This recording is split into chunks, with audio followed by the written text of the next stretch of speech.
যুক্তরাষ্ট্রের আলাস্কায় মার্কিন president Donald Trump এবং রুশ প্রেসিডেন্ট ভ্লাদিমির পুতিনের মধ্যে চলছে বৈঠক।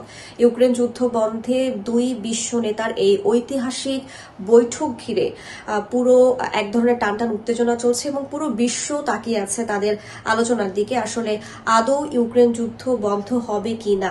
জানিয়ে রাখি, 2019 সালের পর দ্বিতীয়বারের মতো মার্কিন প্রেসিডেন্ট ডোনাল্ড ট্রাম্প এবং রুশ প্রেসিডেন্ট ভ্লাদিমির পুতিন বৈঠকে বসেছেন।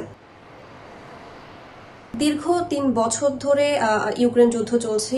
এই রক্তক্ষয়ী সংঘাত বন্ধে এর আগেও নানা উদ্যোগ নেওয়া হয়েছে, আলোচনার আয়োজন করা হয়েছে, কিন্তু কার্যত কোনো ফলাফল আসলে হয়নি। বাইডেন প্রশাসন ক্ষমতায় থাকাকালীন তিনি ইউক্রেনকে পরোক্ষভাবে সহায়তা দিয়েছেন, অস্ত্র সহায়তা দিয়েছেন। সেই সময় ডোনাল্ড ট্রাম্প বলেছিলেন তিনি যদি দ্বিতীয় মেয়াদে যুক্তরাষ্ট্রের ক্ষমতায় আসেন তাহলে 24 ঘন্টার মধ্যে ইউক্রেন যুদ্ধ বন্ধ করবেন।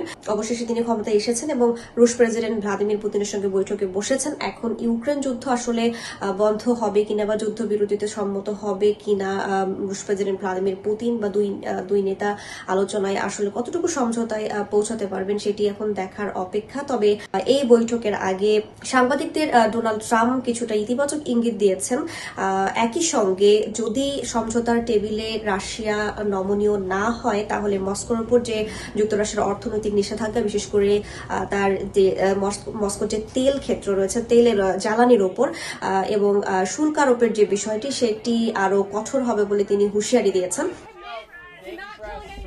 যদিও রুশ প্রেসিডেন্ট ভ্লাদিমির পুতিনের পক্ষ থেকে আসলে কোনো কিছুই আসলে খোলাসা করা হয়নি, তিনি কিছুই জানাননি। তবে রাশিয়ার যে বিশেষজ্ঞরা আছেন তারা মনে করছেন যে আলোচনার টেবিলে হয়তো রুশ প্রেসিডেন্ট ভ্লাদিমির পুতিন কিছুটা নমনীয় হবেন এবং তিনি যে ভূখণ্ড অদল বদলের যে শর্তগুলো রয়েছে সেগুলোতে হয়তো তিনি সাকসেস হবেন এবং সাফল্য কিছুটা হয়তো ইতিবাচক লক্ষ্য অর্জন হবে রুশ প্রেসিডেন্ট ভ্লাদিমির পুতিনের এবং সবশেষে হয়তো ইউক্রেন যুদ্ধ বন্ধের ইতিবাচক দিকে পৌঁছানো সম্ভব হবে, এমনটাই আসলে মনে করছেন রাশিয়ার অনেক যারা বিশ্লেষক আছেন তারা। যদি ইউক্রেনের কথা বলি তাহলে ইউক্রেনের প্রেসিডেন্ট ভলোদিমির জেলেনস্কি বলেছেন যে তাকে ছাড়া আসলে এই বৈঠকটি পুরোই আসলে অর্থহীন, এটির কোনো মানে হয় না এবং রুশ প্রেসিডেন্ট ভ্লাদিমির পুতিন হয়তো ট্রাম্পকে এমন কিছু শর্ত দেবেন যেগুলো মেনে নেওয়া সম্ভব হবে না এবং এভাবে হয়তো পুরো জিনিসটি ভেস্তে যেতে পারে।